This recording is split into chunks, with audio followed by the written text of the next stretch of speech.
Colton Herta. I feel like we've done this before. What? Deja vu? For Yeah. no reason?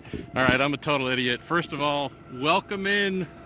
Oh, that's right. We're going to talk about in the comments how apparently I love you. Oh, yeah. So just don't tell your girlfriend or my wife. Yeah, right. This is the very first, it's actually the second Hamburger and Taco Show. We recorded one earlier today, and let's just say that It looked like this. Yes. Oh, hey, how's it going? Yeah, I pooped the bed. Look, I bear all responsibility. My fault. Nonetheless, Colton Herta, here we are doing this. We've confirmed that we're both in the frame, so that's a really good start. Yep. Speaking of starts, good qualifying today. We had a 30-minute run around and try and rubber in the second lane session. Then we just finished the final 1-hour practice session. Nice to see nobody use that upper lane in the final practice. Oh, man. Yeah, willpower's got to be a little grumpy right about now. Let's talk about your day. Let's talk about the day in general. Got in a fair amount of running today. Yeah. You did well, qualified 9th, I believe it is. Yeah. Okay. Yeah, we can race from there. I was a little disappointed with that in qualifying, to be honest, just because it's so close. I think I would have gained 0.1 of a mile an hour. I would have moved up 3 spots. Wow. Yeah. So it's really close, and that's going to make for an exciting race because, guys are going to be so on it that any little mistake, everyone's going to try to exploit it. So we'll see. There's a lot of stuff that I want to talk about, I guess, later. Yeah. That we can talk about the race running and stuff that we've seen that's come up that might make the race interesting. Because that's the part that I want to hear about most, about these tires, new tires, evolution from what we used last year that Firestone's brought. Seems universally up and down pit lane. Everybody's loving the new rubber that you have to use. We'll get to that in just a sec. Let's talk about qualifying, though. Felix Rosenquist, congratulations to getting back to your mojo and things feeling right. Mm-hmm. Other one that we spoke about in our first attempt at filming, maybe the surprise for me at least, all the way down in P20, Callum Ilott, first ever oval anything, smallest team in the field, 1-car entry, and they qualified 20th ahead of the entire AJ Foyt racing team, all 3 cars, all 3 Rahal, Letterman, Lanigan, Ed Carpenter as well. That's badass. It's a really good effort by them. Both guys. I guess we can start with Felix and how good that turned his luck around. And, totally. And I think we all know that or people that know him know that he's a very fast race car driver and is capable of doing this, but for one reason or another, it just hasn't been the last few weekends. So it's good to see him back on his feet on an oval nonetheless. Yeah. Which I remember he really didn't like ovals, especially super speedways when he first came over here. So maybe that turned around now. Now he loves them because he's got a pole there. He did a great job. And then on to Callum, I guess, incredible job by them. Small team. Under 5 IndyCar races, I think, maybe 5. Not many. Close to no IndyCar experience. Having some of those Carlin guys for sure helped develop the program. And I'm sure it was nice for Trevor to a sigh of relief to keep kind of their IndyCar program going in a way and have their guys a job for something. And so, they've done a tremendous job. Like we said before, they had a great test here. Yep.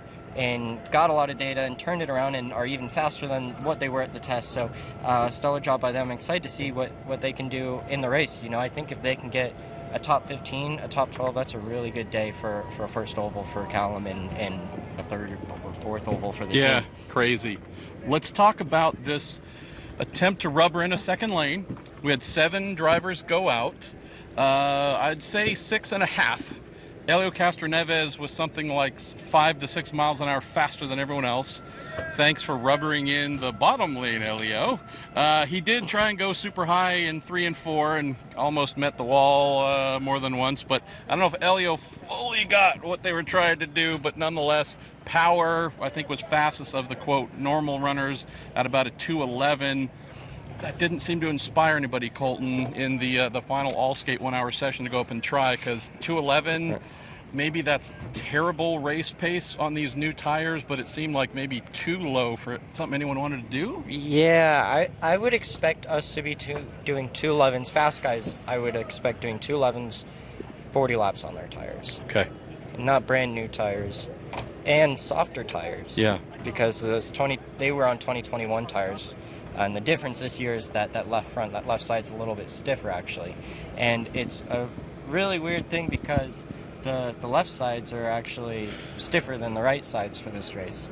So I don't think I've ever seen that on an oval tire, but it's something that's interesting and that Firestone has brought. Seems to be working. So tell us about this final 1 hour session. Lots of folks running around together. Jack Harvey, unfortunately, two races in a row where he's met the wall, actually destroyed the tub on the number 45 Hy-Vee Honda. So they're going to a spare tub right now. Right. So bad luck for him. But tell us about not just running in a pack, but tire longevity, right? Do you think we might see enough deg towards the end of a stint to where some passing might happen? I think we can. I think if people are smart with their tires and they're smart with their positioning during the stint, I think it's possible that you get like the cream of the crop of cars to kind of rise. And you know, for sure for me, it got tough when it got to the end, even to pass guys that were kind of lower on the speed charts. So, you know, it's gonna be tough. You know, I was running with Lundgaard. He looked really good. Yeah. Pato looked really good. Rosenquist looked really good. Sato didn't look great, so it's gonna be interesting. He's starting up front, but yeah, it's gonna be tough. Another big one is vibrations, and something that we've had here for the last 2 years.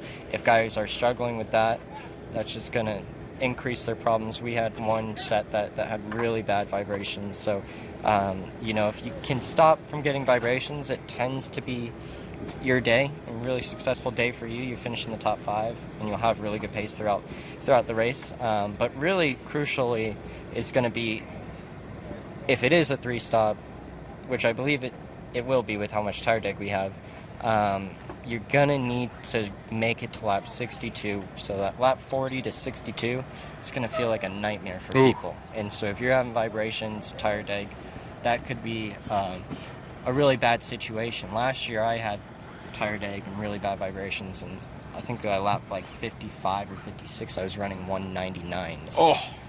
Where obviously people are running 221s a session on their own. So scary.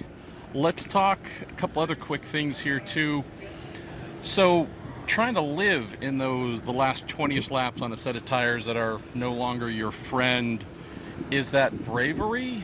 Is that you've run out of anti-roll bar and weight jacker adjustments? I mean, tell folks what you're doing in those last 20 laps to not just be driving on bravery, but to tune as much as you can? It gets difficult once you kind of get the car to that state. You know, because I almost feel like the car gets so stiff and it's just not compliant at all that even if you were to do something, it would create other problems. So let's say I have a whole bunch of understeer, I stiffen the rear roll bar and I soften the front roll bar a few positions, but now the rear starts to creep in on entry, and so you're constantly fighting like. And you want that at 200 and something miles an hour on an oval. Yeah, so it's, you can never quite get it to where it's like perfect and correct. So it's gonna be more about if you can do it before the problem starts. You have to preempt it. And you have to be careful of who you're running around, how hard you're running into the corners. You don't want to be pushing into the corners, getting these huge, big understeers, because that's just going to murder your tires. Okay, so as Bourdais and I would often have, we have the fuel truck coming towards us. We're going to get run over here sometime soon. So why don't we wind up the show, the first ever real Hamburger and Taco Show, talking about some kid who looks like you and I think has your name. I heard you're going to be testing a Formula One car or something. I don't know. Some idiot wrote that on the interwebs. We've already spoken about that plenty. That's been written about a lot. I'd just love to hear about the reaction you've heard, whether it's friends, drivers, you name it. Tell folks what the reception's been like, email, phone, whatever it is. Folks loving it? Yeah, I think overall it's positive. You know, I think this is something that I've wanted to do, is to be able to test a Formula One car, you know, at the bare minimum, and get to feel the real difference of what it is like in one of those cars compared to an IndyCar, and see what kind of differences and similarities there are. But so yeah, and luckily McLaren have given me the chance to do that, so I'm really thankful for that.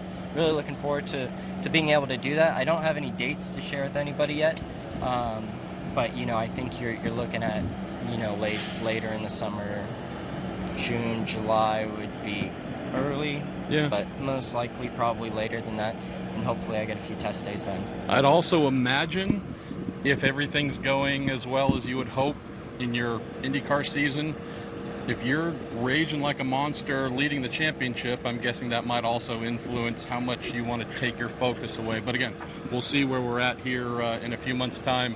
One thing we know for sure, Colton Herta, is you are not a man who lacks in folks who want to give you advice.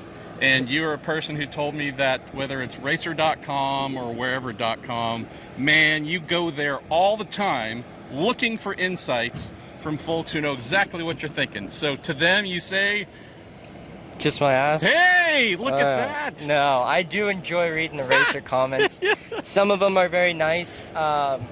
Some of them, I guess people would say are hurtful, but I don't really give a shit. Someone said, I love you, so that's a nice thing. There are nice people out there on the interwebs, but I love going through the comments, and not only just in a comedic relief way, but it actually does some people are right. Some people are sometimes hey, you acted like a tool here, and yeah, I know, and yeah, maybe I shouldn't have, and be better of that and stuff. So no, I mean it's awesome to read all the comments. So if you can comment whatever you want. Yes. I don't really take offense to it. So you could tell me anything. He had an idea of where we need to start pulling his favorite comments and bringing them into the show here so we can respond directly to them. So you got questions, or we don't really want your questions. We want opinions. Mm-hmm. Just tell me what I'm doing wrong and right with my life. Don't tell them. Then we'll see. We don't want to hear the good. We want to hear the bad comments. So those are the most fun. All right, Colton Herta. Well, this is the first one we've done. And we're in frame the whole time. Successfully. You know, we should actually step out of frame for this one.